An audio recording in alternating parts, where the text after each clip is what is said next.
শসা করলাম, আগে দিলাম শসা, আগে শসা দেন। এখানে দিলাম। এরপরে কয় ইঞ্চি পর পর দিব? 18 সামরিন, তাই না? 18 ইঞ্চি পর পর দিলাম। বেশি দিলেও যাবি না? হ্যাঁ 24, 18, 22 দেওয়া যাবে না? না, ওটা হচ্ছে যখন তুষারা লাগাবেন, তুষারা স্পেসিংটা বেশি লাগে, কারণ এই গাছটা এত বেশি বড় হয়, হেলদি হয়, ওর 20 থেকে 22 ইঞ্চি দিতে হয়। সামনে কি 14 দেওয়া যায় না ভাই? না ভাইয়া, এখন গাছের গ্রোথ বেশি হবে। 18 ইঞ্চি। আরেকটা প্রশ্ন, এই যে বলছিলেন যে এটা সার 18 দেওয়ার জন্য যেটা বেড তৈরির আগেই, হ্যাঁ ভাই, সে বিষয়ে একটু এক মিনিট যদি একটু কোনটা? যে এটা সার দেওয়ার কথা ছিল যে আচ্ছা, এটা দেওয়ার পরেও আমরা করলা দিতে পারবো, হ্যাঁ সেটা দেখাবো। দেখালো শসা, তরমুজ, রকমেলন সব করা যাবে এটাতে। ওই শাল এই যে এই সেম প্যাটার্নের শসা, তরমুজ, বার করে নিলি। এই সেম প্যাটার্নের আপনি শসা আর রকমেলন দিবেন, দিয়ে ওই লালা খেয়াল করেন। ফিনিশিং করতে হবে। শোনেন কথা এর কথা সবাই না বলে শুনি না কে একটা জিনিস বারবার বুঝে সেম প্যাটার্নের আমরা শসা এবং রকমেলন দিব। এটা রকমেলনের এ শেপের মাছা হবে। এই মাছার হাইট যেটা, মাছা অবশ্যই এখানে খুঁটি পুঁতবো না, মাছার খুঁটি পুঁতবে এখানে, এই পাশে।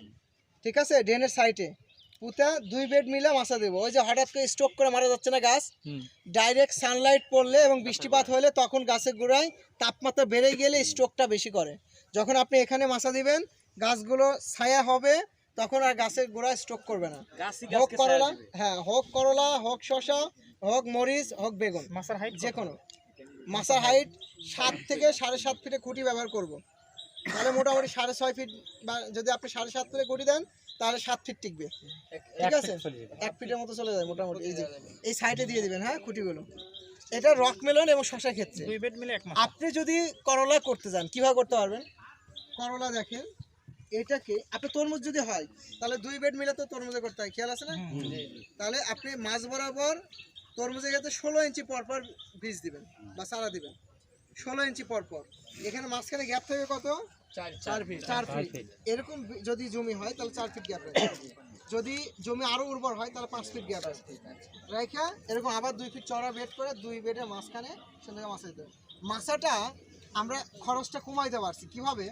যে বাতাটা ব্যবহার করা হয় না, এই মাছ বরাবর একটা খালি চিকন বাঁশ দিয়ে খুঁটি দিয়ে রেখে দিলেন, 4.5 ফুটের যে খুঁটি দিয়ে দিলেন মাঝখান দিয়ে, আর ওই বাতা ওই নিচে পুঁতে ওইটাকে বাঁশের হালে দিয়ে ও পাশে পুঁতিতে ধনুকের মতো ছই।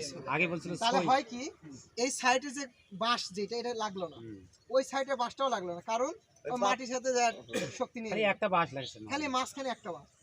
এটাতে হলে কি হয়, খরচ মোটামুটি 4 থেকে 5,000 টাকা কমে যায়।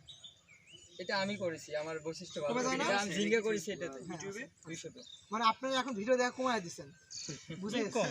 কারণ প্রতিদিন অপেক্ষা থাকি। পুরাতনটা কমাই দিছে। হ্যাঁ, পুরাতন যারা তারা কমাই দিছে, নতুনরা দেখছে। এখন পুরাতনগুলো শিখে দিছে, ওরা তো ব্যাড ফর্মুলা, নতুন ফর্মুলা মানে ব্যাকডেটেড। এখন যা হচ্ছে আপডেট, তার মানে পুরাতনের চাইতে আপডেট, মানে সবসময় নতুন ভিডিও দেখে বাদ দেওয়া যাবে না, তাই না? আচ্ছা ভাই, এই বাতাটা যে এখানে বেঁধে দেবে, ওখানে একটা ছোট খুঁটি গাড়া থাকবে। না না, খুঁটি দাও, খুঁটি কেটে কাটে বাতার মাথাটা ওই যে খুন্তি আছে না, খুন্তি ওই দিয়ে খুন্তি দিয়ে ঢাকে নিচে দেওয়া করে লাগে, তারপর আমাদের পুঁতে তারপর দিয়ে ভাঁজ করিয়ে ও পাশে খুঁড়ি দেওয়া লাগে। ঠিক আছে, ওই চোখা করে নেবেন মাথা। মাছা নিলে ওই যে হয়ে ওই পাশে তারপরে ওই মাছ আছে। আমরা ওই মাছটা দেখে যেতে পারি। ওই মাথাটা একটু খরচ বেশি, আপনাদের ওইটা কিন্তু সাইডে বাঁশ আছে, ওই বাঁশটাই কমায় দিলাম, খরচ বেশি। ওটা খরচ বেশি। ওইটা আপনারা কোথায় না দিবেন না, কি একই হবে? টিকে ভাই। আপনাদের ওই যে স্কেল আছে না, ভ্যানের যে এক্সেল গুলো ছিল, রিকশার স্কেল গুলো ছিল, ওগুলো আপনাদের কি বলে? যদি পানি দেয় চটকে যাইবে কেন? একবার ফুটাই দিবেন এভাবে দিয়ে, খসি দিবেন।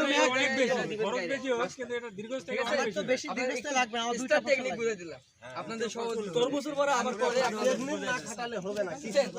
আপনাদের নিজের থেকে অভিজ্ঞতা শিখতে হবে।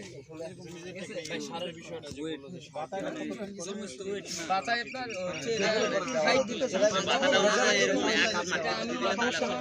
সেক্ষেত্রে এদিকে সেটাই বলছি আমি। এটা 24 ইঞ্চি, সেটাই প্রশ্নটা করছি। এখানে ঢুকতে হবে 24, আর এখানে তরমুজের ঠিক আছে? তরমুজ এবং ঝিঙ্গা, করলা আর এখানে দিবেন হচ্ছে 20 ইঞ্চি পর পর, 18 ইঞ্চি। ভাই আর ই করবো, এই যে ধরেন শসার বীজগুলা, এটা কি না না, দুটা মিলে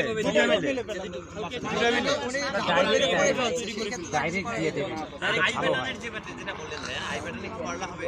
আই প্যাটার্নে করলা না, ওটা ঝড়, এখন ঝড় বৃষ্টি গাছে করে লাগিয়ে দেবে। আর একটা ঝড় বৃষ্টির সময় শীতের সময় কি আই প্যাটার্নে করলার ক্ষেত্রে খেয়াল করেন, এইটা আর এইটা মিলে একটা, মাঝখানে গ্যাপ।